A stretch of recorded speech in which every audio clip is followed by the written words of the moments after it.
One of the cases I worked with a client was a stalking domestic violence related case.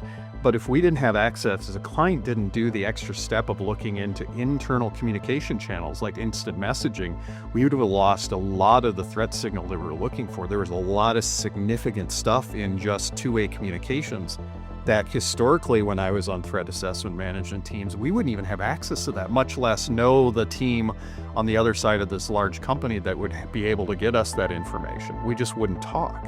Imagine a domestic violence where we have so much risk to our organization and not having any insight into how they're communicating with each other and the kind of threats there was. I mean, it's terrifying. So, well, and I think that's an excellent point. And we hear a lot from the organizations we work with when we're trying to set up this threat management team.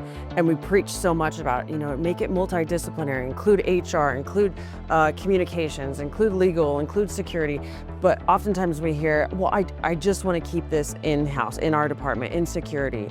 But it's like security might see some probing concerns, but HR might see some disciplinary concerns or this change of behavior that people are reporting. And then you might have, your cyber team that's noticing, I don't know, maybe some leakage there or suspicious activity. But if all of those teams don't communicate and bring all of those concerns to the table, you might have, the whole other half of that gets missed. So it's so important when you're setting up these threat management teams, make them multidisciplinary, include as many departments, that are applicable to your organization.